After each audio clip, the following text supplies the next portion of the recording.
Me gustaría saber qué es o qué abarca establecer el nuevo orden mundial y en qué año cree usted que se dará. Entonces, ¿qué es?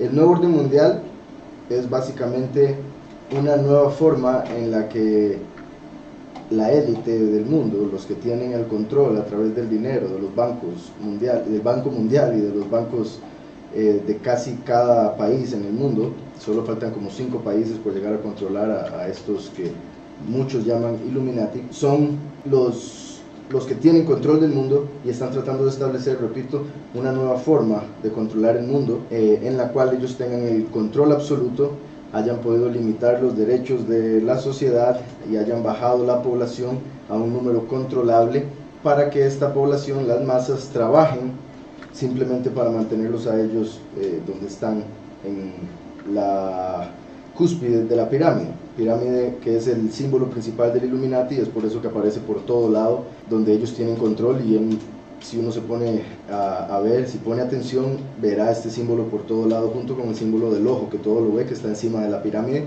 en el sello de los Estados Unidos, en el billete de $1, se puede ver el sello de los Estados Unidos, que es como una moneda, 2 caras, cada cara aparece de un lado del billete, una cara es un águila, aunque en realidad originalmente se había propuesto que fuera el ave fénix, pero lo terminaron cambiando por un águila para esconder un poco lo que quiere decir, puesto que el ave fénix representa principalmente a Lucifer.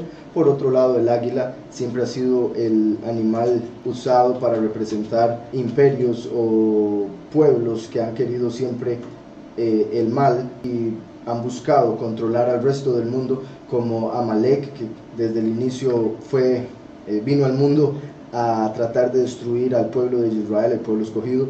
Después, por supuesto, Roma usó el águila, Hitler usó el águila y muchos otros usaron el águila igual que Estados Unidos lo usa. En el otro lado, bueno, además en la parte donde aparece el ave fénix, haciéndola pasar por un águila, hay una estrella de 6 picos que la pueden ver encima del águila, hecha con diferentes estrellas. La estrella de 6 picos, que la usan comúnmente, por ejemplo, en la bandera de Israel y la usan los judíos, la estrella de 6 picos, según la escritura, es la estrella de un demonio, Kium, según Amós, y después es citado en el Nuevo Testamento.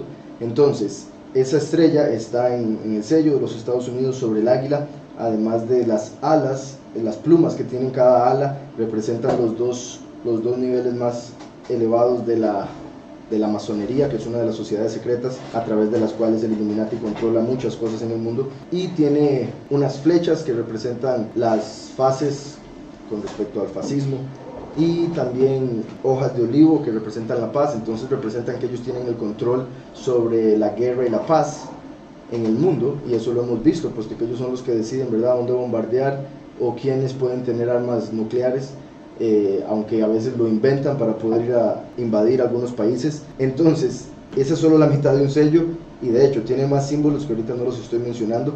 Por el otro lado está la pirámide de la que hablaba originalmente, la pirámide que representa el nuevo orden mundial, el gobierno como ellos quieren establecerlo, con Lucifer en la cima. Por eso encima de la pirámide lo que se ve es el ojo que todo lo ve, normalmente conocido como el ojo de Horus, dado que en la mitología egipcia Osiris, el papá de Horus, perdió la vida peleando con Set. Entonces Horus, para vengar la muerte de su padre, peleó con Set y en la lucha ganó, pero perdió el ojo derecho. Entonces se le llama el ojo de Horus porque solo tenía un ojo, y quiere decir el ojo que todo lo ve. Horus en realidad es uno de los muchos falsos mesías que se han creado a través de toda la historia. Es Tamuz, que después se le dio el nombre Horus en Egipto y otros nombres en otras culturas. Curiosamente, Zacarías, en el libro de Zacarías, del profeta Zacarías, se puede ver una profecía del falso Mesías y cómo éste usaría como mayor símbolo el ojo, un ojo nada más, y por eso las celebridades de este mundo, todos los famosos cantantes y demás, cuando hacen videos o hacen portadas de disco, comúnmente se tapan un ojo, ya sea con cabello, con una mano, con diferentes símbolos, dejando claro que son siervos del enemigo, que sirven al enemigo, cuyo símbolo es el ojo que todo lo ve. En Zacarías 11 verso 17, dice: ay del pastor inútil. Yahushua en Juan 10 dijo: yo soy la puerta y el buen pastor. Entonces, si el Mesías es el buen pastor, el pastor inútil es el falso Mesías, lo que comúnmente llaman el anticristo. Dice: ay del pastor inútil que abandona el ganado. Yahushua murió por sus ovejas. El falso Mesías más bien deja sus ovejas para que mueran. Dice que la espada hiera su brazo y su ojo derecho, igual que dice la historia de Horus, que se le seque del todo el brazo y su ojo derecho quede enteramente oscurecido. Entonces el falso Mesías no es que vaya a aparecer solo con un ojo, es que su símbolo es el ojo, porque espiritualmente solo puede ver un lado. El hecho de que se le oscurece el ojo derecho, y el derecho es lo justo, la justicia, lo correcto, quiere decir que no es capaz de ser justo, no es capaz de hacer justicia, sino que todo lo que hace lo hace inicuamente, lo hace en pecado, puesto que solo puede ver con el ojo izquierdo. Entonces, en el billete de $1 hay muchos símbolos que tienen que ver con este nuevo orden mundial. En la pirámide, como les digo, arriba está Lucifer, y la pirámide se empieza a hacer más gruesa como va para abajo. La base, que es lo más ancho, representa a las masas que van a sostener a la religión que van a inventar, con Lucifer como el principal dios. Después sigue el ejército, la armada, puesto que el nuevo orden mundial simplificado va a ser un gobierno, una moneda, una armada, un ejército y una religión. Eso es lo que, en pocas palabras, es el nuevo orden mundial: poner al mundo entero bajo un solo gobierno, un líder que tendrá diferentes representantes en cada región del mundo. En sí, principalmente 10 regiones es en lo que se ha dividido la tierra. Entonces van a haber 10 líderes principales que van a responder a uno, y según la escritura, eso lo profetiza Daniel, que el que salga, o al que van a responder todos, va a hacer caer a 3 de ellos. Entonces, el líder mundial va a hacer caer a 3 de ellos, pero entonces van a seguir teniendo poder 7 de ellos durante el fin de los tiempos. La pirámide, eso es lo que representa Lucifer hablando con 7 demonios dando mensaje a 9 personas que nadie conoce, y esas 9 personas, que serían Nephilim, una mezcla de ángel con humano, según lo que está en la escritura, como sucedió en el tiempo de Noé y de Enoch. Después, esas 9 personas desconocidas se comunican con 13 familias del Illuminati, entre las cuales está los Rothschild, los Rockefeller, Lehman y otros. Encima de la pirámide dice Anuit Coet, que yo he escuchado que lo traducen de varias formas. Entonces, bueno, me he dado la tarea de ver cuál es en el latín lo que dice ahí, qué es lo que dice ahí. Y es que, refiriéndose al ojo, que él ha ayudado a cumplir la misión, a concebir, básicamente. Y debajo dice Novus Ordo Seclorum.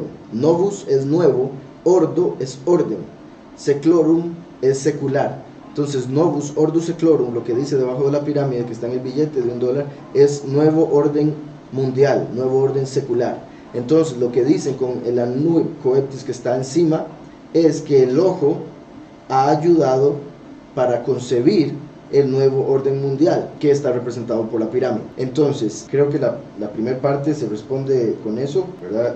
¿Qué es el nuevo orden mundial? Es un gobierno que va a tener control del mundo entero, con un líder como la cara del mismo, y 7 debajo de él eventualmente. Va a haber un ejército, con la excusa de que va a haber una amenaza del mundo exterior, con la excusa de que necesitan todos los ejércitos unirse con una sola misión. Va a haber una sola economía para poder controlar a todo el mundo a través de el dinero, que en este caso ya no va a ser como moneda o papel moneda, sino que ahora van a ser números en una computadora, puesto que todo el mundo se le pondría un chip en la mano o en la cabeza, para que todo lo que pague lo haga con el chip, para que todo el dinero que se le deposite al chip, para que todo lo que es médico esté escrito en el chip, por si la persona, bueno, un montón de inventos para que todo el mundo quiera ponerse el chip, por si lo secuestran, que puedan encontrarlo, etcétera. van a decir un montón de cosas supuestamente positivas para que la gente sienta que es necesario ponerse el chip. Al ponerse el chip, cada persona es donde ya el nuevo orden mundial va a estar completamente establecido, porque va a tener completo control de absolutamente todo el mundo. Y por otro lado, la religión, va a haber una religión mundial. La escritura dice que la bestia va a destruir a la iglesia católica, a pesar de que la va a utilizar para llegar a su meta. Entonces, una vez que el nuevo orden mundial presente al falso Mesías usando a la iglesia falsa, a la iglesia católica, lo que la escritura llama la gran ramera, cuando entonces la bestia utilice al falso profeta que sale de la iglesia falsa para presentar el falso Mesías, y el mundo entero le reciba y se ponga la marca, después de eso la bestia misma, el gobierno, va a destruir la iglesia católica, la iglesia cristiana, y va a establecer una nueva religión con este falso Mesías como el Todopoderoso. Y lamentablemente a este falso Mesías es a quien la mayoría de la gente va a recibir como si fuese el verdadero, puesto que de hecho la mayoría de la gente piensa que la bestia, el líder de ese nuevo orden mundial, es el anticristo, pero en realidad la bestia prepara el camino junto al falso profeta para presentar al falso Mesías. Van a prometer paz, puesto que van a presentar al falso Mesías y van a poner una marca a todo el mundo. En ese momento ya va a estar completamente establecido el nuevo orden mundial, pero ahorita estamos súper cerca. La tercera guerra mundial básicamente sería el segundo sello. Entonces, según lo que la escritura nos muestra, el segundo sello es una guerra, es guerra mundial. Entonces, en este momento, como ya todo se ha cumplido, yo diría el 99% de las cosas se han cumplido para que empiecen los últimos 7 años, entonces es súper posible que la tercera guerra mundial, que está por iniciar en cualquier momento, pudiese ser el segundo sello abriéndose. Entonces ahí nos podemos acomodar un poco en el Apocalipsis. Dígame. Bueno, la primera que entró hoy es sobre libros que fueron sacados. Pregunta, quiere que usted explique cuáles son inspirados y cuáles deberíamos estudiar y el por qué los sacaron. Bueno, en realidad podría hablar de como 70 libros, entonces no voy a poder hablar de absolutamente todos y decir si considero que es inspirado o no. Hay como 50, los cuales son llamados gnósticos, encontrados en la librería de Nag Hammadi. Después hay otros que son llamados pseudopigráficos, que quiere decir que los escribió una persona con el nombre de ya alguien conocido, como por ejemplo con el nombre de Enoc o con el nombre de Pedro. Hay otros que son llamados apócrifos, palabra que quiere decir que no son inspirados, pero de esos apócrifos, por ejemplo, son del Antiguo Testamento. Está el libro de Enoc y está el libro de Yasher. Ambos se mencionan en la escritura, ambos libros se mencionan más de 2 veces. En el caso del libro de Yasher se menciona 2 veces en la escritura. En el libro de Enoc se menciona 2 veces también, pero una se hace directamente, otra se hace a través de lo que se está revelando, puesto que, por ejemplo, Judas y Pedro, que hablan del libro de Enoc y mencionan a Enoc y mencionan lo que Enoc dijo en el libro, entonces confirma que el libro es verdadero, porque está escrito que por testimonio de 2, por la boca de 2 testigos, 2 o 3 testigos, se probará una verdad. Entonces, al haber 2 versos que mencionen estos 2 libros, es una prueba de que son inspirados y deberían estar en la escritura, pero esos libros los sacaron principalmente el Papa, ¿verdad? La Iglesia Católica se encargó de sacar un montón de libros de escritura. Por otro lado, la Iglesia Evangélica, cuando se volvió protestante, sacó unos libros de la Biblia que hoy en día le llaman la Biblia Católica, como por ejemplo el libro de la Sabiduría de Salomón, el libro de Tobías, el libro de los Macabeos, el primero y el segundo, y son libros, yo he leído en la congregación, y aún el de Macabeos, que yo creo que es el que más llama, que no es inspirado, a mí me parece súper inspirado, porque las guerras y todo lo que pasó es un reflejo de lo que va a suceder en el fin de los tiempos. Antíoco, que aparece en Macabeos, es un reflejo de la bestia. La abominación desoladora que Antíoco hizo en el templo de Israel es una representación de cuando la bestia presente al falso Mesías. Entonces hay muchas cosas, por ejemplo, en el libro de Macabeos, en el libro de sabiduría, hay mucha sabiduría, por supuesto. En el libro de Tobías también hay en sí se puede ver como la segunda venida en cierta forma, interpretándolo espiritualmente, y hay una historia bastante interesante en ese libro. Después está los libros gnósticos, por ejemplo, los lunes estamos leyendo uno de ellos que se llama el libro de la verdad, el Evangelio de la verdad lo llama la mayoría de gente, es las buenas nuevas, sería la traducción más correcta, las buenas nuevas de la verdad. Como sabemos, Yahushua es la verdad, entonces es un libro que está basado completamente en lo que Yahushua vino a hacer, pero es un libro bastante profundo, entonces por eso se le llama gnóstico, porque lo que da es conocimiento de algo muy profundo. Con este libro se encontraron otro montón de libros como el Evangelio de Tomás, las buenas nuevas de Filipos, ¿verdad? O Felipe, y otro montón de libros que he tenido la oportunidad de leer y que yo considero inspirados, porque a pesar de que puedan ser difíciles de entender en algunos casos o de interpretar para algunas personas, cuando los ponemos de la mano de la escritura, muestran que sí son inspirados, que sí están diciendo una verdad, no están yendo en contra. El problema es que para algunas personas hay contradicciones, pero las contradicciones existen cuando no se sabe la parte de la escritura con la que se conectan o cómo se responden con la escritura. Entonces, ya sea al no poder escudriñar la escritura para darse cuenta que son inspirados, o simplemente no conocerla del todo y tener una idea por lo que el cristianismo ha enseñado, cuando se leen los libros gnósticos se puede llegar a pensar que simplemente no son inspirados porque dicen cosas muy locas, sin entender que las cosas que dicen hay que interpretarlas con la escritura, y repito, la escritura entera, no solo un pedacito sacado de contexto, y se puede ver que sí es inspirado. Repito, por eso es que estamos leyendo las buenas nuevas de la verdad, que es un libro que sacaron de la escritura, o no lo metieron en el canon que hicieron, y que, repito, es bastante interesante, habla bastante revelación. Lo estamos leyendo los lunes a las 7:30, y lo pueden ver por el Camino de Yahweh, elcaminodeYahweh.com. Entonces está ese de la verdad, de Filipo ya lo leímos y lo grabé, eventualmente lo subiré, también lo editaré para poder subirlo. El Evangelio de Barnabé, que también revela cosas muy importantes, explica muchas cosas de la Torá, de la ley, cómo hay que interpretarlas espiritualmente. Muchas de las cosas que yo digo por acá, ahí las explica bastante simple, lo que respecta a lo que la escritura decía con respecto a comer cerdo y comer otros animales, cómo hay que saberlo interpretar.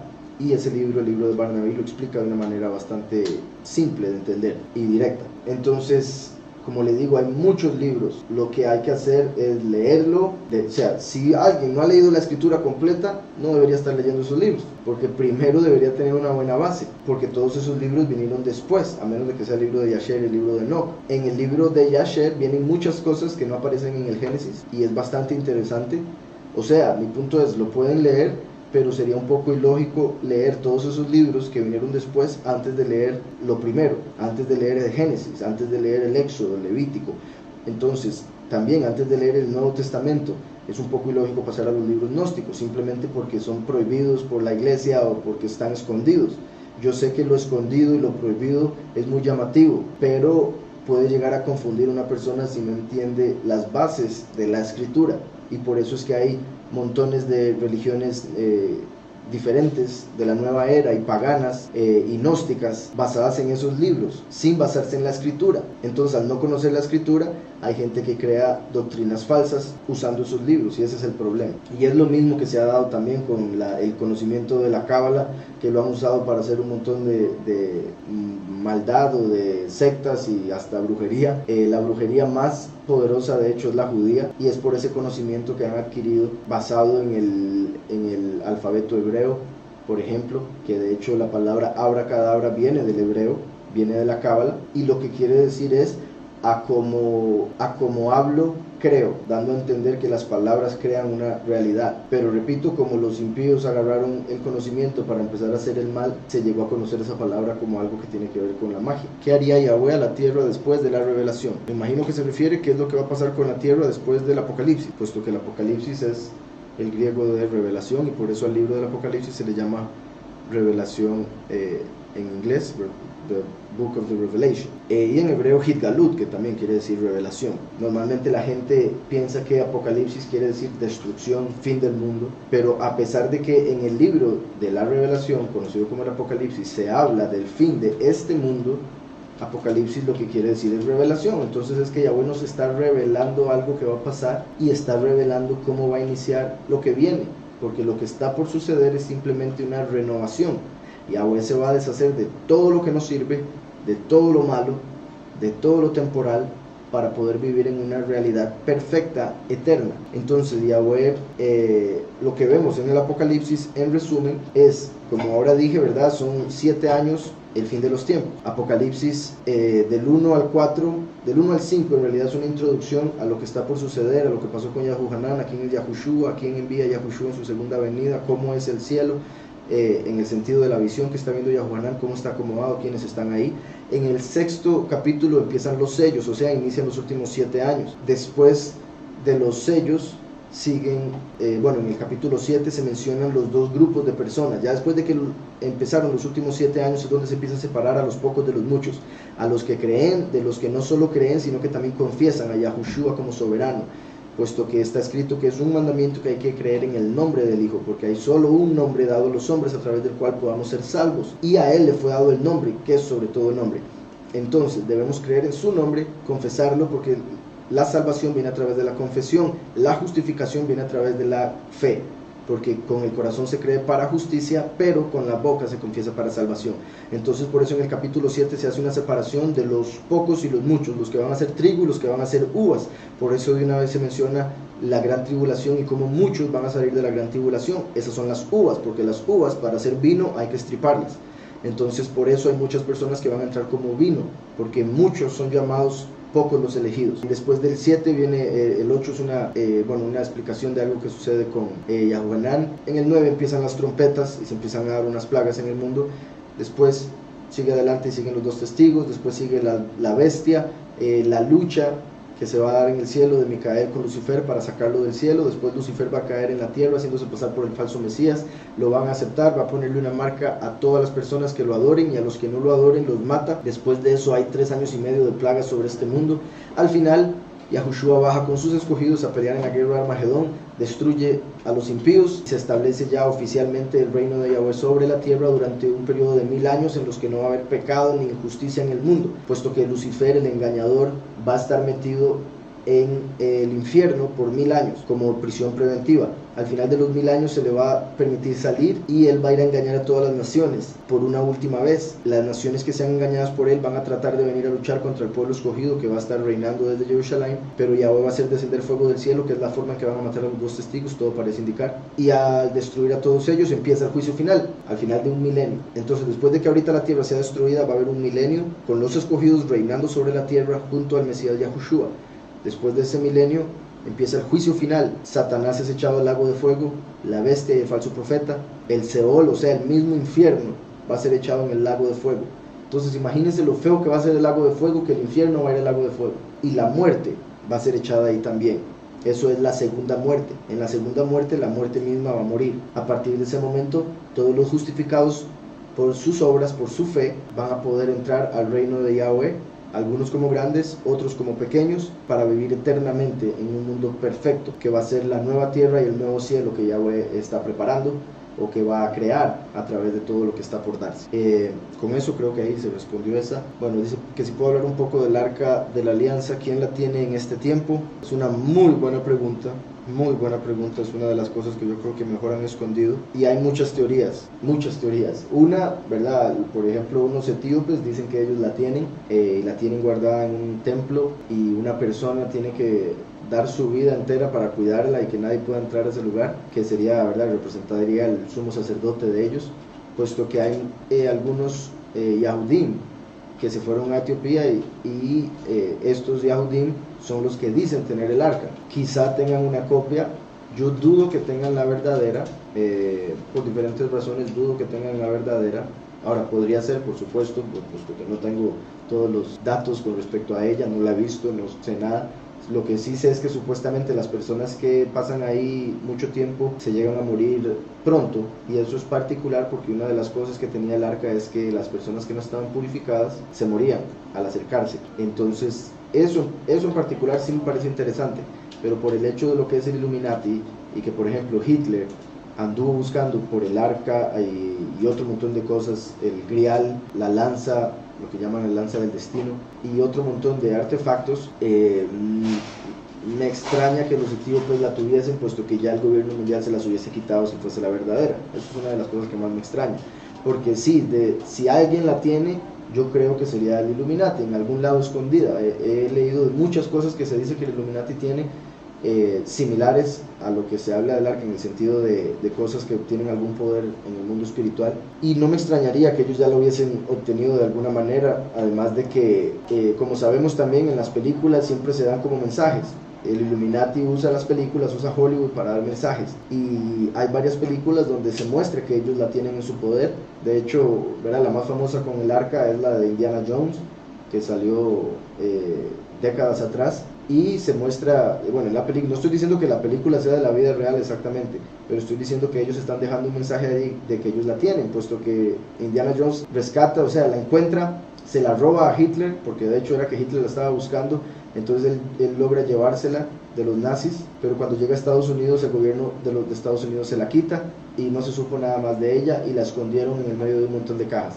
Entonces, en ese caso, el gobierno de los Estados Unidos representaría al Illuminati, y quieren hacer ver siempre, ¿verdad?, como que ellos son los buenos, pero al final tienen sí, los héroes exactamente, pero al final tienen la autoridad o el poder para dejarse todo lo que quieren y terminan siendo como los bullies. Por otro lado, hay otra película en la que hacen alusión a Obama, que era Megamente, una fábula, una animación para niños, y en la fábula, en la animación, el malo se termina siendo el líder del país, el presidente, y cuando él está, Qué raro. Sí, exactamente, el malo se hace el presidente y se hace ver por el bueno. Esa es otra cosa también muy interesante de esa animación, puesto que están tratando de meter... Una pregunta, ¿no es eso lo que pasa en todos los países? Y lo están enseñando en la animación, pero bueno.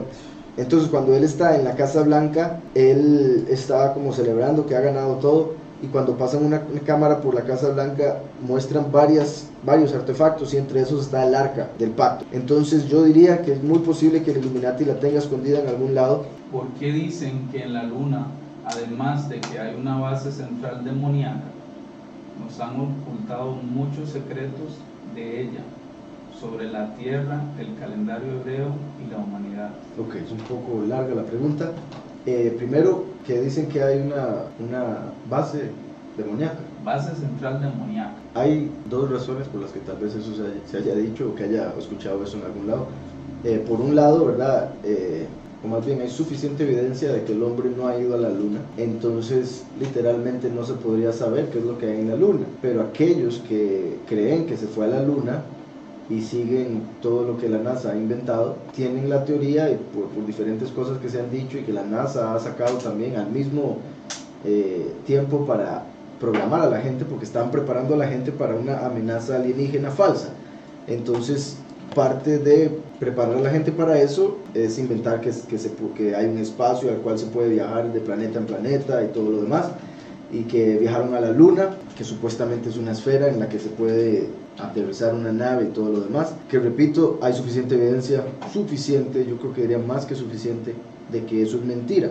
Pero sí tienen que inventarlo para que sea posible el que otros seres de otros mundos puedan venir a y ser una amenaza, para que se haga el ejército mundial del nuevo orden mundial, como lo hablaba ahora en la primera pregunta. Entonces, entre las historias que se dicen con respecto a cuando el hombre fue a la luna, por ejemplo, uno de los argumentos más claros de que el hombre no fue a la luna hace décadas es el hecho de que no han vuelto a ir, puesto que con la tecnología que hay hoy en día ya deberían haber hoteles y viajes a la luna saliendo todos los meses, todas las semanas tal vez, así como hay viajes para París y viajes para Estados Unidos y viajes para cualquier otro país. Si verdaderamente fueron a la luna hace décadas con la tecnología que hoy en día está en un teléfono inteligente, entonces es un poco tonto creer que no han vuelto simplemente porque no les da la gana, porque no quieren perder el tiempo o todas las excusas que den. Entonces eso ha hecho que se den que asuman muchas cosas, o que mucha gente llegue a tener sus propias creencias, y de ahí se ha dicho que como el hombre llegó a la luna, y cuando llegó a la luna supuestamente se dieron cuenta que había una base alienígena, entonces supuestamente, según los que creen en eso, no volvieron a ir a la luna porque ya estaba poblada por extraterrestres, por alienígenas. Entonces eso es lo que normalmente dicen entre las personas que creen en que fueron a la luna. Creen que la razón por la que no volvieron es porque hay una nave alienígena. Yo considero que la razón por la que no volvieron es porque nunca han ido y no se puede. Por otro lado, hay escritos, ¿verdad? Por ejemplo, en el Génesis se habla de ángeles que descendieron a la tierra y tuvieron relaciones con las mujeres y dieron a luz gigantes. Esos ángeles que descendieron eran llamados vigilantes, o sea, su labor era vigilar al hombre. La escritura dice que el cielo es el trono de Yahweh y la tierra es el estrado de sus pies, que Yahweh ve desde donde está el círculo de la tierra y que todos sus habitantes son como saltamontes, o sea, desde el cielo, al volver a ver a la tierra, se pueden ver a todos los habitantes y obviamente muy pequeños. Mi punto con esto es que en sí los ángeles que descendieron eran vigilantes, entonces estaban viendo al hombre, estaban en una posición especial para poder ver a la humanidad desde el firmamento. Hay quienes creen que esos ángeles, los vigilantes, tenían como base la luna, y que cuando descendieron a la tierra lo que hicieron fue venir de la luna a la tierra. Y digo algunas personas porque por otro lado hay otra teoría de que los ángeles que descendieron a la tierra en el tiempo de Enoch, los vigilantes, venían de la constelación de Orión, porque de hecho hay una conexión en el nombre de la constelación de Orión en hebreo con el nombre que se le llegó a dar a los hijos de esa mezcla de ángel con humano, que eran los Nefilim. Entonces hay quienes creen que vinieron de la luna y tal vez de ahí eso de que hay una base demoníaca, y otros que creen que vinieron de la constelación de Orión. Ahora, y repito, por el nombre en hebreo es posible que, o sea, me inclinaría un poco más por decir que era de Orión. Nos han ocultado muchos secretos de ella, o sea, de la luna y de esa central. Ya usted explicó eso. También sobre el calendario hebreo. Sí, la escritura dice en Daniel que la bestia, que sería el gobierno mundial, el imperio mundial, buscaría controlar los tiempos, cambiar la ley y los tiempos. Entonces es por eso que han escondido el calendario hebreo, que es el verdadero, el original o el correcto. Entonces lo cambiaron por el gregoriano y cambiaron las fiestas por las fiestas que celebran los cristianos, ¿verdad? La Pascua, la Navidad, fiestas que no aparecen en la escritura, ¿verdad? La gente celebra el nacimiento de Jesús el 25 de diciembre, porque el 25 de diciembre es el nacimiento del sol, y la gente que adora a Jesús sin saberlo está adorando al sol, porque Constantino mezcló la religión que hasta ese momento habían formado los apóstoles y que ya se había deteriorado un poco por la entrada del espíritu de error, con la doctrina de Sol Invictus, la adoración al sol. Entonces mezcló al Mesías verdadero con Apolo y creó un Mesías falso llamado Jesús. Entonces, si el calendario hebreo lo escondieron, porque eso es lo que decía la escritura que la bestia, el imperio mundial, haría para que la gente no pudiese reconocer los tiempos en los que Yahweh cumpliría las profecías, y para que se perdieran básicamente en el tiempo. Entonces, por supuesto, si uno no sabe el tiempo, llega tarde a todo lado. Si no sabe el tiempo, ni siquiera llega, si no tiene un reloj. Entonces, al cambiar el calendario, fue como que le cambiaron las agujas al reloj, y ahora la gente no sabe en qué tiempo está proféticamente, espiritualmente. La gente, la humanidad, no sabe dónde está, a menos de que obviamente nos apeguemos al calendario hebreo y a las fiestas de Yahweh, lo cual tampoco es muy fácil de hacer repito, por todo el engaño que se nos ha metido con el calendario gregoriano. Entonces, eso con lo de los calendarios, principalmente. No sé si habrá algo más que decía en la pregunta, después de los calendarios. La humanidad. ¿Qué con la humanidad? Solo de las cosas que nos han ocultado, bueno, por eso está suficiente. Sí, de todo nos han mentido, de todo, o sea, en todo. Y hay algunas mentiras que son tan grandes. De hecho, eso es una de las cosas que han dicho algunos líderes en el pasado, que la mentira hay que hacerla suficientemente grande. De hecho, Hitler lo dijo. Y es por eso que hoy en día nosotros aparecemos por acá diciendo la realidad, y la gente piensa que estamos locos, que estamos inventando, que cómo se nos ocurre que hayan podido mentir por tanto tiempo, que le hayan mentido a tanta gente con, por ejemplo, lo de la luna, lo de la evolución, lo del Big Bang, lo de los nombres, las traducciones de la escritura, lo del calendario, lo de la forma de la tierra, de todo lo que hablamos por acá comúnmente, lo del Illuminati, cómo es posible que tan poca gente tenga tanto poder en el mundo. Ya hemos explicado cómo, según la escritura. Todo tiene respuesta en la escritura, y eso es lo que tratamos de hacer aquí, por supuesto, en realidad de hip hop. Buenas, Koresh, ¿crees que hay vida fuera de la tierra? Sí, creo que hay vida fuera de la tierra, pero en ese sentido me estoy refiriendo a los ángeles. Los ángeles están en el segundo cielo y están vivos, puesto que después van a ser echados en el lago de fuego, los de Satanás, por ejemplo. Entonces, si hay vida fuera de la tierra, pero en dimensiones diferentes, lo que es el cielo, el segundo cielo, en el cual hay muchas dimensiones, o sea, muchos diferentes niveles o cielos diferentes, donde hay diferentes tipos de ángeles. Entonces, Eso es lo que creo, y por eso es que lo que hoy en día llaman extraterrestres, en realidad, como he enseñado por acá, son ángeles caídos. Lo que antes venía al mundo y se hacía pasar por poderosos, por dioses, y la gente adoraba como dioses durante los imperios, el imperio griego y los romanos y anteriores a ellos. Los ángeles venían, se presentaban ante los hombres no entendían lo que eran, entonces los ángeles aprovechaban para recibir adoración de los hombres, diciendo que eran dioses, y de ahí todas las mitologías. Por ende, los dioses de la mitología sí existieron, sí existen, pero son ángeles, no son poderosos. Por otro lado, Yahweh, el creador, fue el que hizo a esos ángeles, y por eso muchos de los ángeles que se han encargado de perder a la humanidad con doctrinas falsas, haciéndose pasar por Elohim, van a ser echados en el lago de fuego. Entonces, así como antes venían y se hacían pasar por dioses, porque antes la gente era muy creyente y quería buscar al Todopoderoso, quería conocerle, hoy en día, en contraste con el pasado, la gente lo que quiere es ciencia aparte del creador.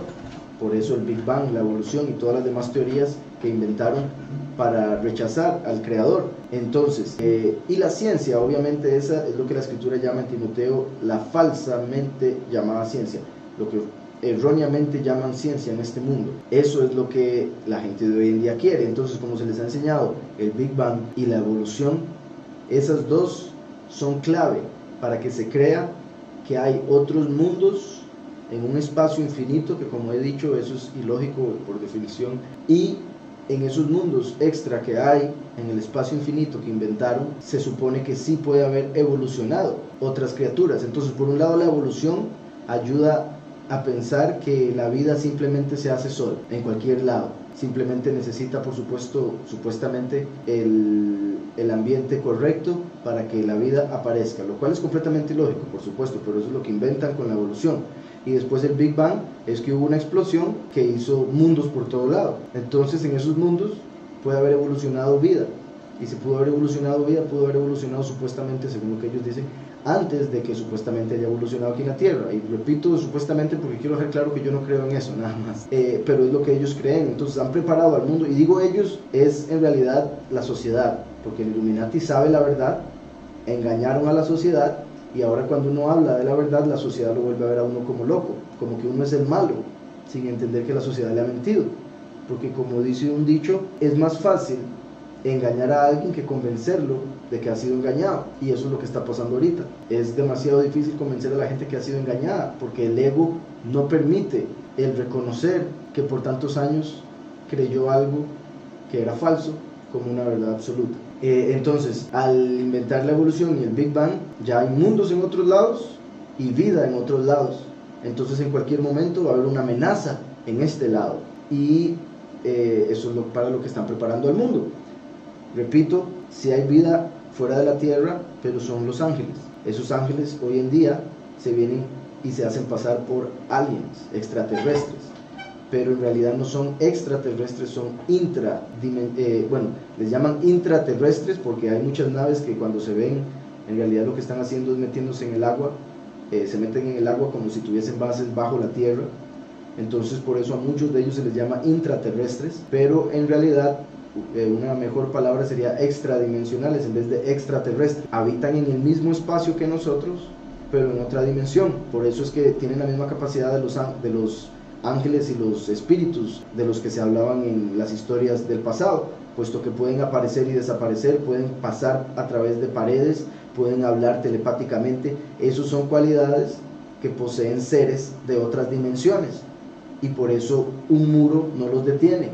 Por eso pueden aparecer y desaparecer, porque cuando están en la misma frecuencia nuestra, cuando se meten al espectro de luz que nosotros somos capaces de ver con nuestros ojos físicos, entonces los podemos ver.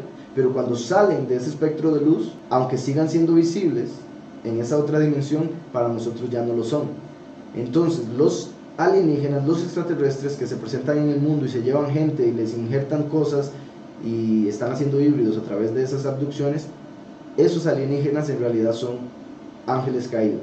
Entonces, espero se me entienda, sí creo que hay aliens llevándose gente, pero esos aliens son ángeles que se rebelaron en contra del Creador. Y cuando digo que se rebelaron es según ellos, porque al final todos son parte del plan, y Yahweh sabía todo lo que iba a pasar y tenía que pasar así. ¿Por qué? Porque los impíos tenían que tener la opción de escoger al malo. Como Yahweh dio, y bueno, hizo esta creación para darnos el libre albedrío, entonces se tenía que crear la ilusión del mal, para que los humanos pudiesen tener la opción de escoger el mal a través del libre albedrío.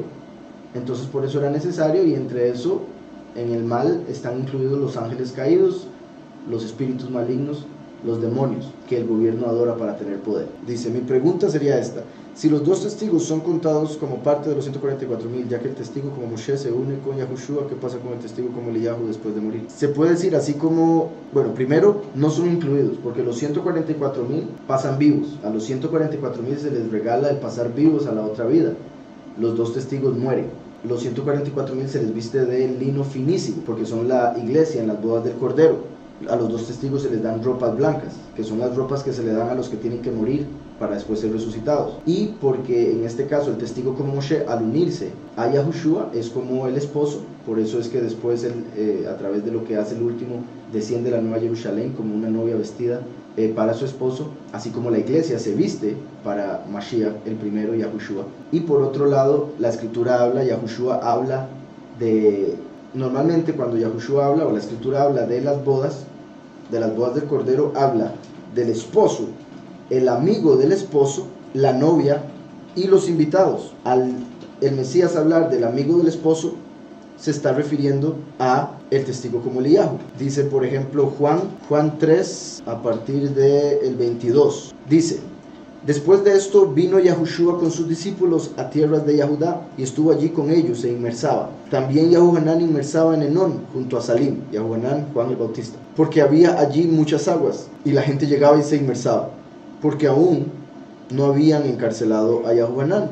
Entonces se produjo una discusión entre los discípulos de Yahuhanán y algunos Yahudim acerca de la purificación. Aquí hay que entender algo. Vean que se menciona a Yahushua y a Yahuhanán. Yahushua dijo que Yahuhanán es Eliyahu. Esto ya lo hemos hablado muchas veces por acá, ustedes lo pueden investigar, porque esa no es la pregunta de este momento. Pero al entender que Yahuhanán es Eliyahu, como Yahushua lo declaró, entonces entendemos que Yahushua y Yahuhanán son como los dos testigos de hace 2000 años. La primera vez que Yahweh envió dos testigos, pero Yahushua vino a dar testimonio del Padre. Ahora el último viene a dar testimonio del Hijo. Entonces, Yahushua y Eliyahu, llamado esta vez Yahuhanán el inmersor, conocido como Juan el Bautista, fueron dos testigos de hace 2000 años. En este momento, en el mismo capítulo está hablando de Yahuhanán y de Yahushua, ambos, porque está haciendo alusión a los dos testigos. Entonces quiero que tengan eso en mente. Dice, entonces se produjo una discusión entre los discípulos de Yahuhanán y algunos Yahudim acerca de la purificación, y vinieron a Yahuhanán y le dijeron: Rabí, el que estaba contigo al otro lado del Jardín, de quien tú diste testimonio.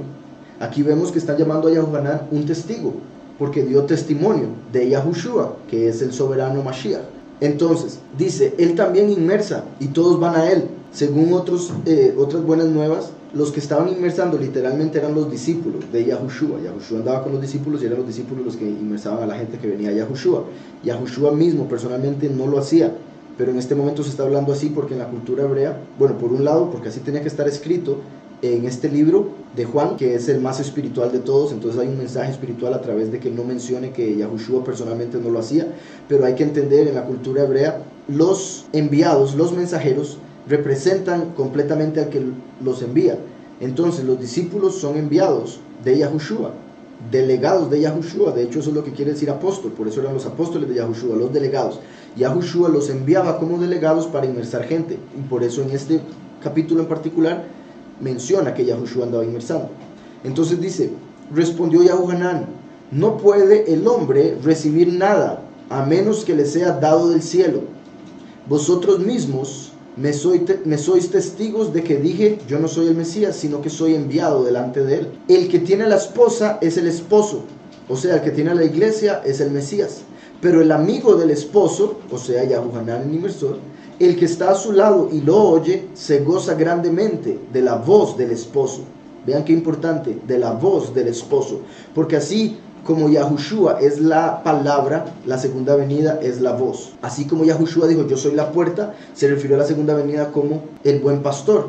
Y dijo en Juan 10, igualmente en este libro, que los que son de Yahweh, las ovejas de Yahweh, oyen la voz del buen pastor y le reconocen. Entonces aquí está haciendo alusión a la segunda venida. Y por eso está escrito de esta manera en Yahuhanan. Muy importante. Y por eso no menciona que eran los discípulos los que estaban inmersando. Pero eso es tema para otro día. Entonces dice, pero el amigo del esposo, refiriéndose a Eliyahu, a Yahuhanan el inmersor, el que está a su lado, como el otro testigo, y lo oye, se goza grandemente de la voz del esposo. Segunda venida, la voz. Por eso mi gozo está completo. Es necesario que él crezca y que yo disminuya. Entonces, el último se hace uno con el primero, como lo vemos en Ezequiel 37, lo vemos en Zacarías 14 y en otras partes de la escritura. El testigo como Eliyahu es su amigo, es como el amigo más cercano, por ponerlo de alguna manera. Es el que va a estar a su lado ayudándolo en todo. Así como el testigo como Moshe es el líder de los 144,000, el testigo como Eliyahu va a funcionar como líder de los muchos. Entonces, así como Yahweh envió a Yahushua, Yahushua envió al testigo como Moshe, el testigo como Moshe envía a Eliyahu. Dice por acá Éxodo 7, 1. Yahweh dijo a Moshe, representando el testigo como Moshe, mira, yo te he constituido Elohim para el faraón. El faraón representa a Satanás. Entonces Yahweh va a convertir al testigo como Moshe en la representación de Elohim en la tierra, para que ascienda y saque a Satanás como el representante del Todopoderoso del cielo. Por eso Yahweh le dijo a Yahushua, siéntate a mi derecha hasta que ponga a tus enemigos por estrado de tus pies. Entonces, mientras Yahushua está a la derecha del Padre en el cielo y abre el primer sello, el testigo como Moshe se manifiesta en la tierra como la segunda manifestación del Padre para vencer al enemigo, primero a través de su prédica, después ascender, recibir autoridad y sacarlo literalmente del cielo. Entonces, por eso dice, mira, yo te he constituido Elohim para el faraón y tu hermano Aarón, representando al testigo como Eliyahu, será tu profeta. Entonces, así como Yahushua envía como su profeta a testigo como Moshe, quien va a representar a Elohim en la tierra, así como Yahushua representa a Elohim en el cielo, en el segundo cielo en ese caso sería, puesto que Yahweh es Elohim y está en el tercer cielo. Y repito, lo digo de esa manera para que se entienda la conexión o cómo va bajando en la jerarquía. Entonces, así de la misma manera, Yahushua tiene como profeta al testigo como Moshe, y el testigo como Moshe tiene como profeta a Eliyahu. Entonces, Yahushua está como intercesor en el cielo a la derecha del Padre, intercesor para que el hombre se pueda comunicar con el Padre. Yahushua se va a mantener en el cielo. El primero y el último son como dos caras de una misma moneda. Entonces, lo que con uno se cumple físico, con el otro se cumple espiritual y viceversa. Yahushua es el agua de vida, por eso el agua desciende en lluvia o en ríos, siempre el agua va para abajo, mientras que el último, la segunda venida, es el fuego. El fuego siempre asciende, el fuego consumidor es el último. Entonces, así como Yahushua vino del cielo para poder convertirse en el intercesor para que el hombre pueda ir al cielo, ahora el último sale de la tierra, por decirlo de alguna manera, para llevarse a los escogidos a donde Yahushua nos permitió entrar. Por eso repito, así como el fuego asciende, el agua desciende. Yahushua se mantiene en el cielo, a la derecha del Padre, y por eso Yahushua le dijo a los discípulos, ustedes me verán, pero el mundo no me verá más, porque Yahushua se mantiene en el cielo como el intercesor. El último se va a mantener en la tierra como la representación de Elohim, como el rey en el trono de David, desde la tierra, y por eso en Éxodo 7 dice que Yahweh lo constituyó como Elohim. Entonces, uno es celestial, el otro terrenal, y al conectar al primero y al último, al hacerlos uno, es como hacer a la tierra y al cielo uno, que se viva en la tierra como se vive en el cielo, que se cumple la oración de Yahushua, que se haga tu voluntad en la tierra como es en el cielo. De hecho, en cielos, en hebreo es Shamaim. Cielos es Shamaim. Shamaim es básicamente la unión de Esh y Maim. Esh es fuego, Maim es aguas. Entonces el cielo es donde existe la unidad, en la tierra es donde existe la división. Por eso hay dualidad, caliente, frío, noche, día, mujer y hombre, etcétera, etcétera. Cuando se dé la redención va a haber unidad completa, como en el cielo, ahora en la tierra. Pero el cielo, al ser una mezcla de fuego y agua, lo cual también es literalmente, y por eso cuando cayó granizo, Yahweh hizo que el fuego se mezclara con el agua y cayera granizo encendido en fuego, si se pueden imaginar eso, porque en el cielo no hay división, entonces está mezclado el fuego y el agua. Así fue como Yahweh hizo el firmamento, mezclando fuego y agua y haciendo que se mantengan juntos. Por eso sobre el firmamento están las aguas superiores y las estrellas se puede ver que dan luz. Entonces es una mezcla de fuego y agua. El primero es el agua, el último es el fuego. Entonces, al unir al primero y al último, es donde se va a unir el cielo y la tierra. Es donde ya va a estar conectado todo. Y es donde se va a hacer, por decirlo así, el cielo y la tierra, puesto que ya va a estar unido el agua y el fuego. Entonces, los dos testigos son líderes de los 144,000, pero no son parte porque no pasan vivos, sino que tienen que morir. De hecho, eso es una de las cosas que la mayoría de la gente que no acepta a los dos testigos va a usar como argumento en contra de ellos, puesto que los dos testigos van a predicar que los escogidos van a pasar vivos. Cuando los maten a ellos, la gente va a decir, ay, no era que iban a pasar vivos, si a los principales los mataron. Hay que entender eso, los dos testigos mueren, pero predican a los escogidos que pasan vivos. Entonces decía la pregunta, ¿son contados como parte de los 144,000? No necesariamente, aunque sean los líderes, ya que el testigo como Moshe se une con Yahushua. ¿Qué pasa con el testigo como Eliyahu? Es su profeta.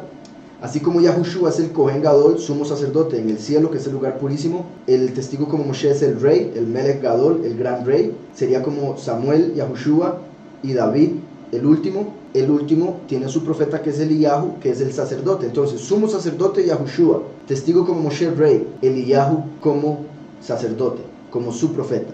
Me preguntan si creo que el Atlantis existió. Sí considero que haya, o sea, sí es posible que haya existido. Es que bueno, hay dos posibilidades, ahora que lo estoy hablando. Una es que era una ciudad muy poderosa antes del diluvio, y cuando Yahweh reorganizó la tierra durante el diluvio y reorganizó por supuesto las aguas de los océanos y los ríos, en ese momento esa tierra que hubiese sido súper pecaminosa quedó bajo agua, puesto que hay quienes dicen saber dónde es que está ubicada, y sería bajo el agua en uno de los océanos. Eso por un lado. La otra posibilidad es que haya sido donde vivían ángeles antes de haber creado al hombre, puesto que antes de Yahweh crear al hombre hay muchas cosas en la escritura que muestran que antes de Yahweh crear al hombre creó a los ángeles, y hubo un tiempo en el que esos ángeles hicieron lo suyo. Entonces, una de esas cosas, por ejemplo, una tal vez las más claras, es que en Génesis dice que cuando Yahweh hizo el cielo y la tierra, dice Génesis 1:2, la tierra estaba desordenada y vacía, las tinieblas estaban sobre la faz del abismo. Entonces, en el principio creó Elohim los cielos y la tierra. Hay muchas personas que lo dicen así, la verdad a mí no me gusta enseñarlo así, pero lo voy a decir por si algo, para que lo entiendan, porque por lo menos sí ayuda a entender. Hay muchas personas que dicen que entre el verso 1 y el verso 2 hubo un periodo de tiempo muy extenso en el que los ángeles hicieron lo que hicieron.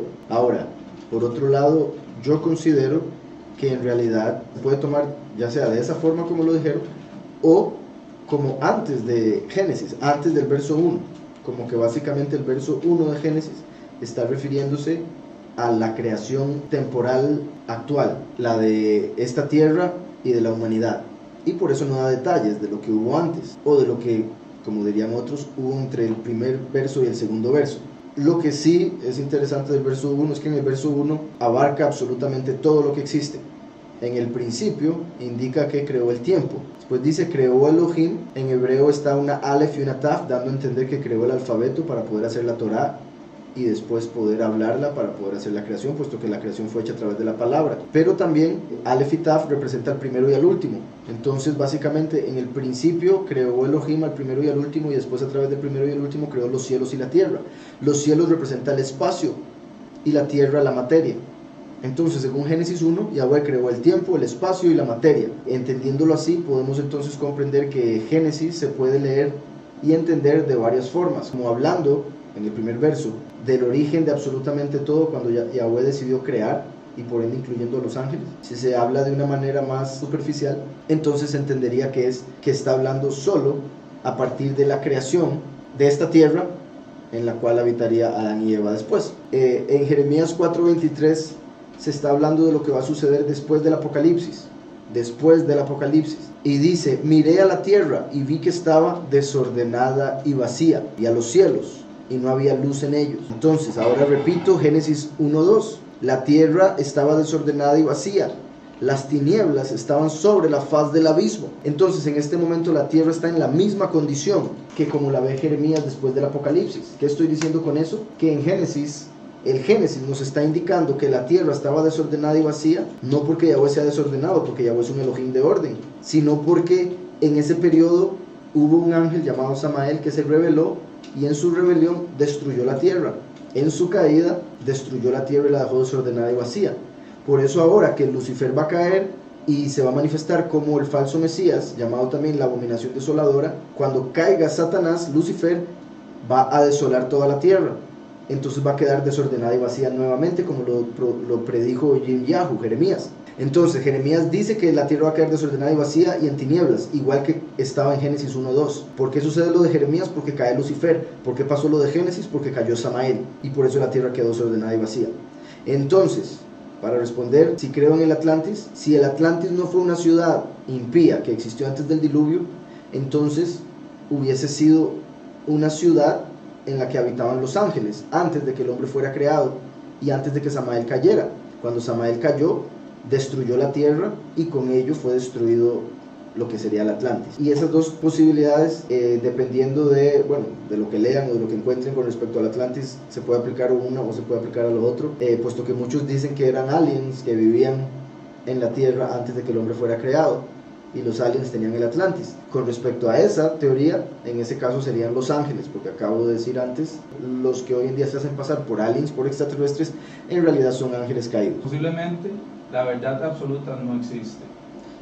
Bueno, ya con solo decir posiblemente muestra que usted no la conoce, puesto que si la conociera sabría que sí existe. Ahora explico. Obviamente, si escribe eso, me imagino que no cree en la escritura. Si cree en la escritura, pues está muy lejos de entender lo que dice la escritura, pero me imagino que no la cree, puesto que piensa eso. Hay muchas personas que hoy en día dicen que la verdad absoluta no existe. ¿Por qué?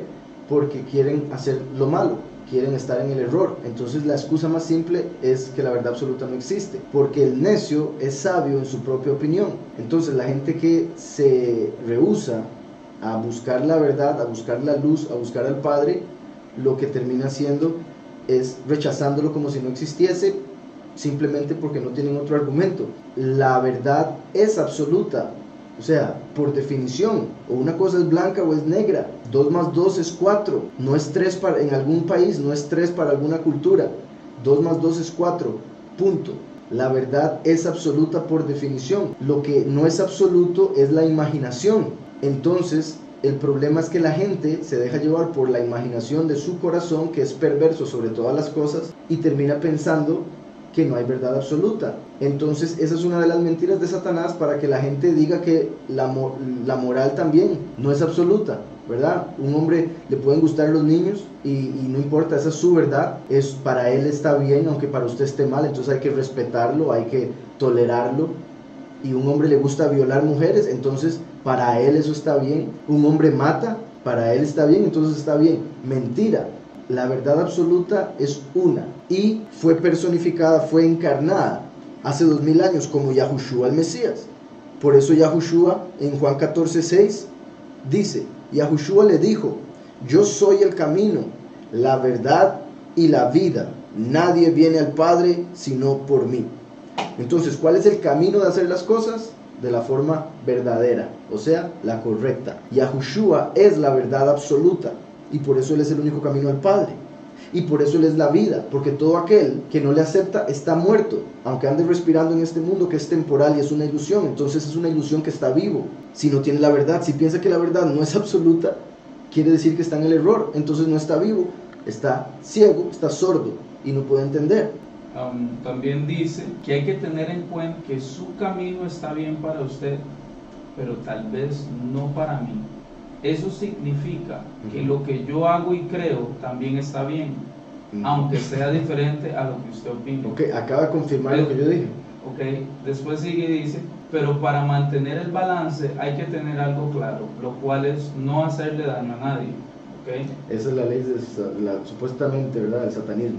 Y usted haga lo que le dé la gana mientras no le haga daño a nadie, supuestamente. Y después me dice, recuerda, Dios eres tú. Ok, la primera mentira que le dijo Satanás a Eva y que ella se la creyó al comer del fruto, que sería como Elohim, aparte de él.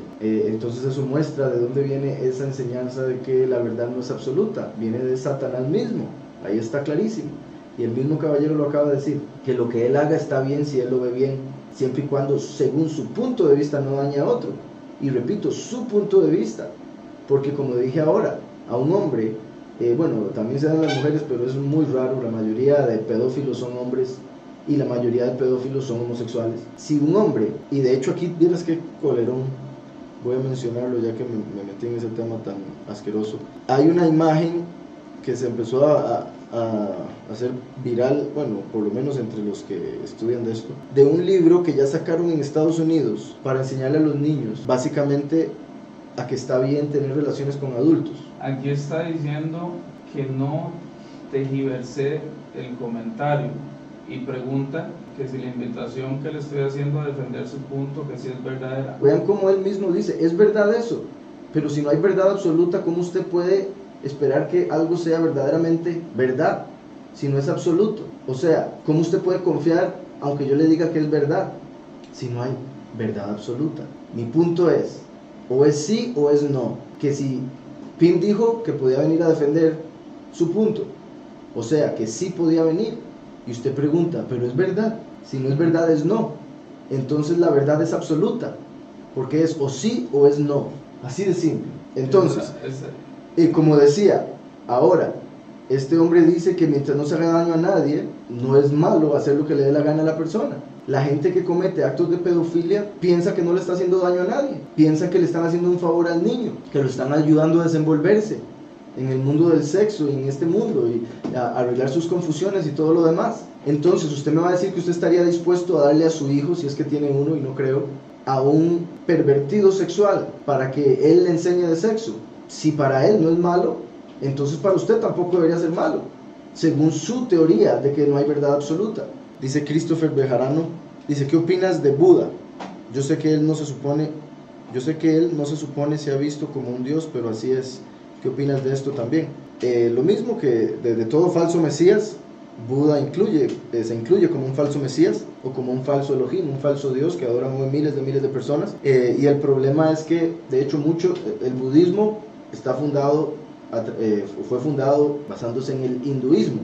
Y el hinduismo, al menos muchas de las creencias del hinduismo, vienen del judaísmo. Entonces, la Torá nos enseña que debemos amar al prójimo como uno mismo. Eso es lo que normalmente llaman la ley de oro.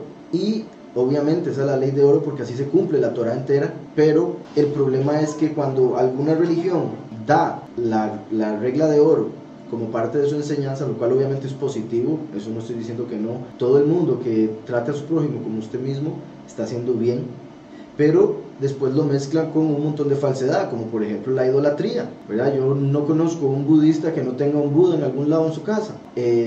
Entonces, mucha gente se agarra del budismo porque no quieren seguir el cristianismo. Entonces dicen, es que aquí dicen que hay que amar al prójimo como uno mismo, entonces esto me gusta, porque no me gusta que me hablen de pecado, no me gusta que me digan que hay un infierno, no me gusta que me digan esto y lo otro. En el budismo, de hecho, todo es al revés, porque se supone que la persona puede reencarnar en una cucaracha, puede reencarnar en una hormiga, dependiendo de lo que haya hecho, puede volver a reencarnar como humano, y si usted logra avanzar en su camino espiritual, llega un momento donde deja de reencarnar, sino que llega el nirvana. En ese momento deja de existir, básicamente. Entonces la meta en el budismo es dejar de reencarnar y por ende llegar al nirvana, y el nirvana es dejar de existir, hacerse uno con el todo y por ende perdiendo la individualidad, perdiendo la existencia misma de la persona, lo que sería el alma, según la enseñanza del budismo.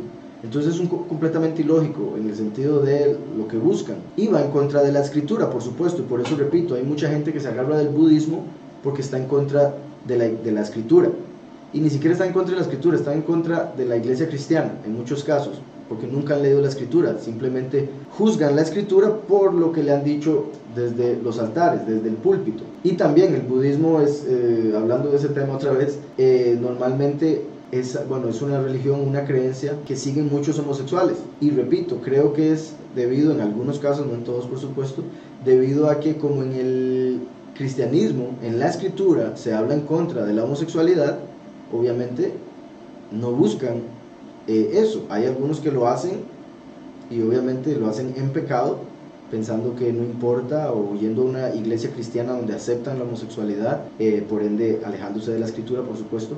Pero hay muchos que al alejarse del cristianismo, pero querer ser espirituales, buscan algo como el budismo. Entonces en muchos casos hay muchos homosexuales que tienen un Buda en sus hogares, y en muchos casos la mayoría tal vez lo hacen por moda, ¿verdad? Porque también los homosexuales tienen eso de decorar y de todo eso, entonces ponen budas como decoración por todo lado. Entonces sí tiene algo positivo, que es la regla de oro, pero después tiene otras cosas negativas, como la doctrina misma, como el adorar ídolos, porque todos los budistas adoran ídolos sin duda.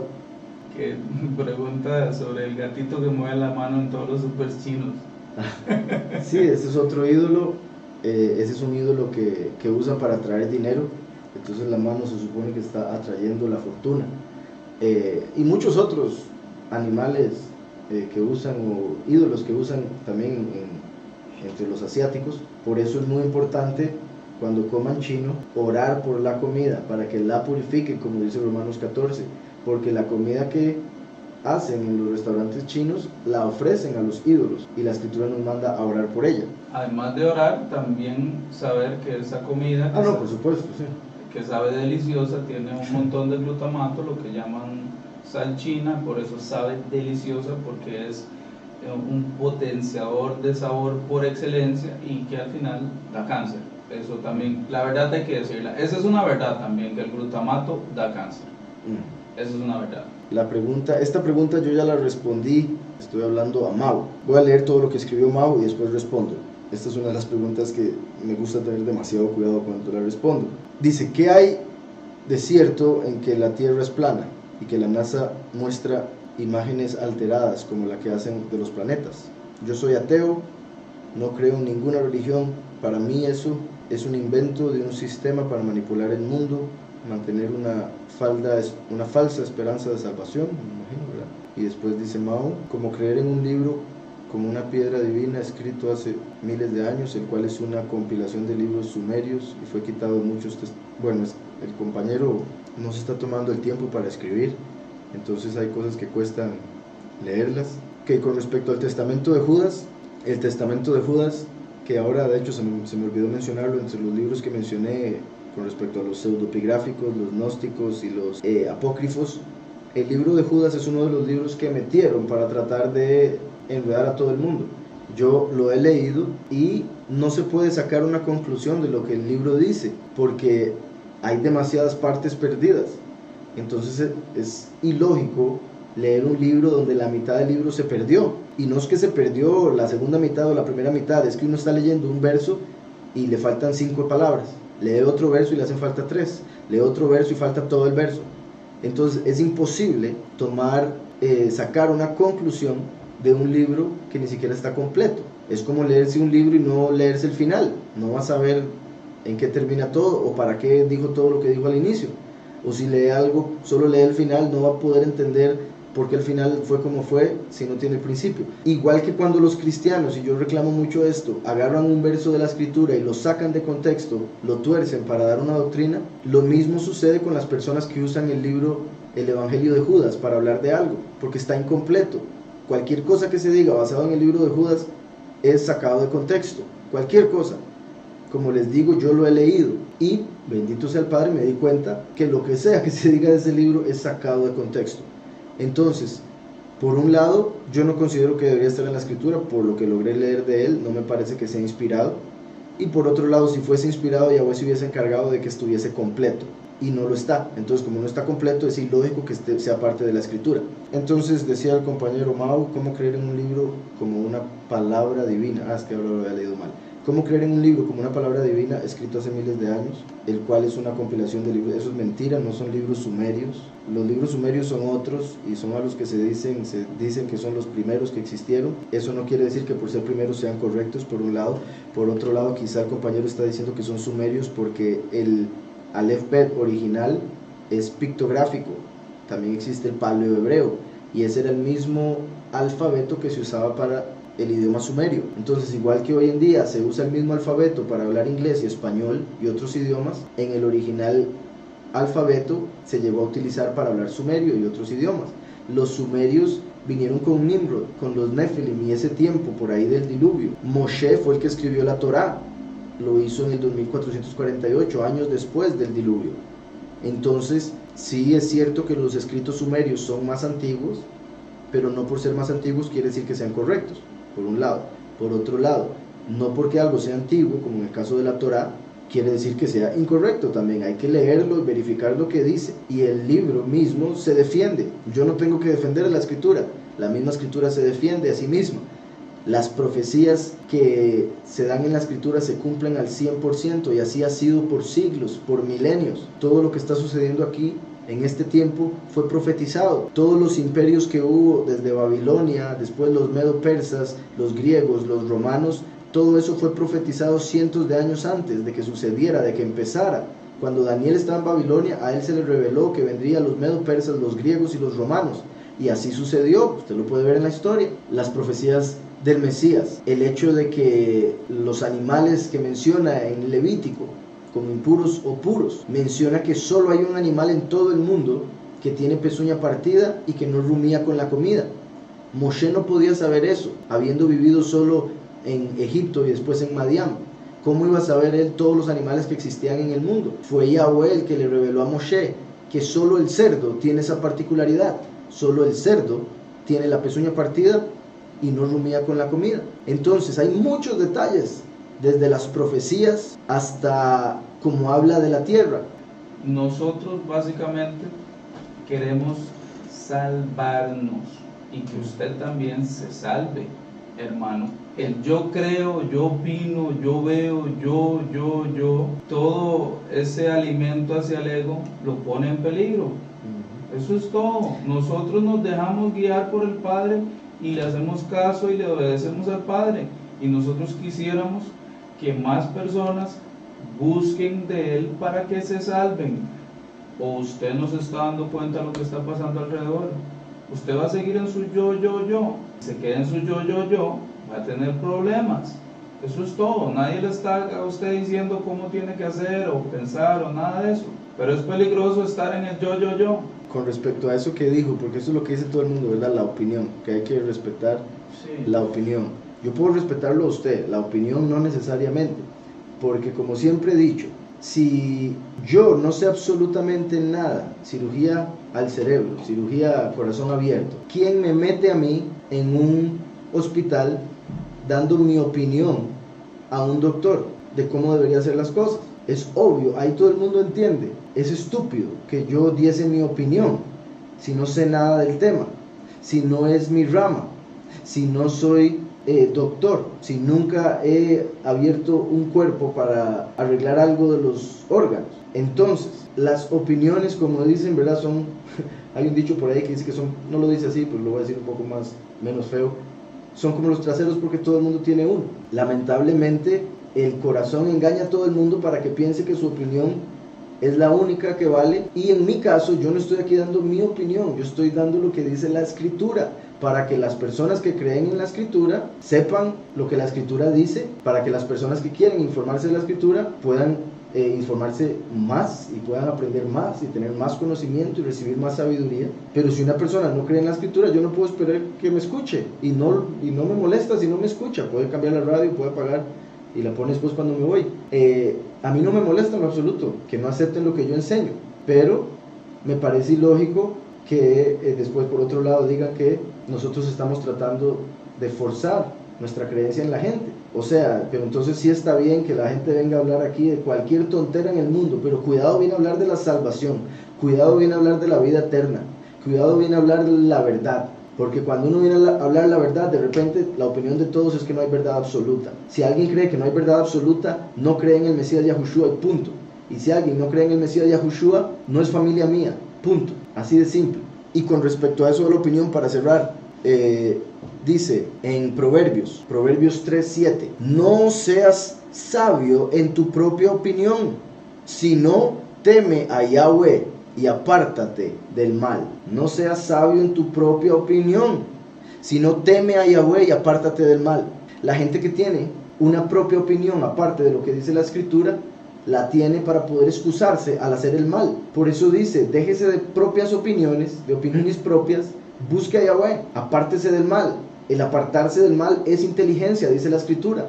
Entonces, el que se mantiene en su propia opinión para ir a hacer el mal está muy lejos de ser inteligente. Dice Proverbios 16:2: todos los caminos del hombre son limpios en su propia opinión. Todos los caminos del hombre son limpios en su propia opinión, pero Yahweh es quien pesa los espíritus. Entonces, aunque usted piense lo peor de mí, no estoy diciendo que así sea, puede ser que le caiga bien, puesto que ve el programa, y me alegra, pero estoy hablando de en general todas las personas que dicen lo de la opinión o lo de que no hay verdad absoluta. Puede pensar lo peor de mí, no hay problema. Yo voy a seguir enseñando lo que enseño, sin problema. Y cuando estemos en el juicio final, ahí se decidirá si había verdad absoluta o no, si hay infierno o no. Veremos quién va para dónde. Así de simple. O sea, yo no me voy a poner a pelear aquí por lo que yo creo, simplemente lo voy a enseñar y después se responderá solito. Entonces, no... dice, todos los caminos del hombre son limpios en su propia opinión, pero Yahweh es quien pesa los espíritus. Oigan, Proverbios 18:2, vean qué bueno con lo que acabo de decir. No se complace el necio en la inteligencia, sino en manifestar su propia opinión. Proverbios 18:2. No se complace el necio en la inteligencia, sino en manifestar su propia opinión. Entonces, aquellos que manifiestan su propia opinión, obviamente van a manifestar que están en contra de la escritura, puesto que si están de acuerdo con la escritura, están reconociendo no ser inteligentes. Dice Proverbios 21:2, repite algo similar: todo camino del hombre es recto en su propia opinión, pero Yahweh pesa los corazones. Proverbios 26:16, en su propia opinión, el perezoso es más sabio que 7 que sepan aconsejar. Oiga, en su propia opinión, el perezoso es más sabio que 7 que sepan aconsejar. Entonces, alguien nunca se lee la escritura porque le da pereza, pero se considera más sabio que 7 que vengan a hablar basados en la escritura.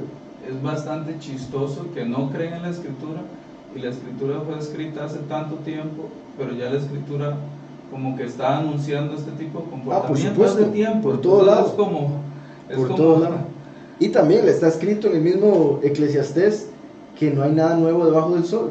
Nada. Entonces por eso está escrito todo. De hecho, cuando yo empecé a leer un poquito más de lleno, lo que me preguntaba y decía, ¿por qué no lo hice antes? Siempre decía, ¿por qué no leía tanto la escritura antes? O sea, cuando era más joven, me hubiese ahorrado mucho dolor. Por todos nosotros, dolor. Por supuesto. Voy a leer unos cuantos más. Dice Proverbios 28:11, el hombre rico es sabio en su propia opinión, ¿verdad? El que es rico piensa que ya por tener riquezas es súper sabio, mas el pobre e inteligente lo escudriña. Entonces uno, aunque tenga una opinión, uno debe escudriñar la escritura para ver si es cierto, para ver si tiene razón uno en la opinión que tiene.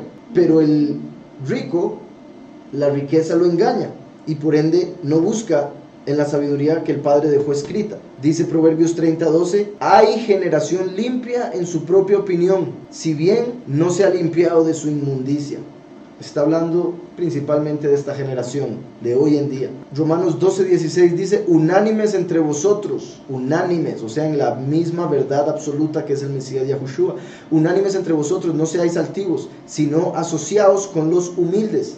No seáis sabios en vuestra propia opinión. Para cerrar, Mau, con la pregunta que me hizo, para ya responderle directamente, según la escritura, y esto va a volver locos a muchos, pero pónganme en atención, según la escritura la tierra es plana. Y un día hice 2 programas enteros, o sea 6 horas de información probando que así es, probando con experimentos científicos, verdaderamente científicos que se han hecho, probándolo con lógica, con razonamiento, con evidencia, y el otro programa de 3 horas con la escritura. Y esto para toda persona que ahorita está diciendo se nos hizo loco, se nos volvió loco, o hasta aquí le creí, antes de desechar lo que estoy diciendo, investigue. Y como lo leí ahora, el necio es sabio en su propia opinión, el rico considera que su opinión es la verdad absoluta, mientras que el humilde escudriña. Entonces, si me están escuchando y por un momento pensaron que me volví loco por lo que acabo de decir, si son humildes, van a escudriñar la escritura. Si usted escudriña la escritura, se dará cuenta de cómo la escritura dice que es la tierra. Y ahí mucha gente va a decir, ve, que no se podía creer en la escritura si la escritura dice que la tierra es plana. La gente le cree a la NASA, y la NASA nunca ha enseñado una verdadera foto de la tierra. Todas han sido hechas a computadora, y en el video lo mostraré. Todo lo que enseña la NASA es falso. Todo lo que enseña la NASA es falso, es hecho en Hollywood. como dicen los Red Hot Chili Peppers, de hecho, en una canción, y R.E.M. también, Men on the Moon, habla de que el hombre no fue a la luna, etcétera, etcétera. Hay canciones de canciones que hablan del lugar en el que vivimos y de cómo se lo esconden a la gente. Repito, la escritura dice que la tierra es plana, es un círculo sobre el cual está Yahweh sentado. Todo lo que la NASA enseña es una mentira. Y bueno, como les digo, ya no hay tiempo. Entonces espero, si son humildes, se tomen el tiempo de estudiar. A mí, hace como ya 3 años más o menos, fue que el Padre me reveló esta verdad. Obviamente yo fui educado, en la escuela y colegio me enseñaron, como a todos, que vivimos en una esfera. Eso fue lo que yo creía, porque eso era lo que me habían enseñado desde que entré a primer grado. Hace como 3 años pasé ahí por un bache en mi vida y estando, no sé cómo explicarlo, pero me tomé como no sé cuánto tiempo, como 2 meses libres, me seguía congregando, pero era lo único que hacía básicamente. Entonces agarraba el otro tiempo para buscar cosas que aprender nuevas y siempre, me empezó a aparecer por todo lado la tierra plana, la tierra plana, la tierra plana. Al inicio yo lo veía y decía, están locos, ¿qué les pasa a esta gente con esto? Ya salieron con otro invento, la tierra plana, están locos. Después de ver eso, como por 2 semanas seguidas, que me salía por todo lado, decidí investigarlo. Que repito, si somos humildes, deberíamos tomarnos el tiempo de investigar las cosas antes de sacar una conclusión, antes de dar nuestra opinión, deberíamos investigarlo. Entonces, admito, al principio yo decía que estaban locos, que cómo se les ocurría, pero cuando empecé a tomarme el tiempo para investigarlo, no hay duda, después de unos días de investigarlo, y repito días, aunque suene muy poco, porque me tomé días enteros para estudiarlo. Y en realidad, si uno usa el razonamiento, no necesita muchos días, pero la programación que ha hecho el sistema a través de la escuela, los libros de texto y todo lo demás, es tal que cuando llega esta verdad, simplemente choca con lo que uno ya tiene predeterminado. Pero una vez que uno estudia, es humilde y reconoce la verdad, y por supuesto lee la escritura y se da cuenta que los mismos pastores cristianos han torcido la escritura para arriba y para abajo con tal de seguir enseñando lo que enseña la NASA, a pesar de que es imposible decir que la escritura enseña lo que enseña la NASA. Entonces, cuando uno se da cuenta de eso, si uno es humilde, debería aceptarlo, porque la verdad es absoluta. Entonces, o se vive en una esfera donde hay gente boca abajo en China, o se vive en un plano, que es como dice la escritura. O se cree al hombre, se cree a la NASA, o se cree a la escritura, al todopoderoso Yahweh. Si alguien dice creer en la escritura, entonces no debería creerle a la NASA, porque de por sí la escritura dice, maldito el hombre que confía en el hombre. Y de hecho, este tema de la tierra plana, puesto que Mao dijo que es ateo, este tema de la tierra plana es un tema que ha traído a muchos ateos al todopoderoso, porque hay ateos que han investigado lo de la tierra plana, y al ateo darse cuenta que le han mentido por tantos años a la sociedad entera, y que la escritura dice que la tierra es plana y que Yahweh la creó, entonces muchos ateos han llegado a creer en el Todopoderoso a través del conocimiento de la tierra plana. Entonces, no sé si Mao me hizo la pregunta como para ponerme en el spot, como dicen, para que saliera con algo que a la mayoría de la gente iba a rechazar, o si lo hizo porque ha estudiado algo del tema. Lo invito, Mao, a leer, a investigar, para que se dé cuenta de la verdad. Y quizá, bendito sea el Padre, a través de el entender que la tierra es plana, pueda llegar a entender que hay un creador, Yahweh, que lo ama y que lo está buscando para que se arrepienta de sus faltas y le busque con todo su corazón, toda su alma y todas sus fuerzas. Entonces voy a dejar ese tema hasta ahí, espero lo investiguen.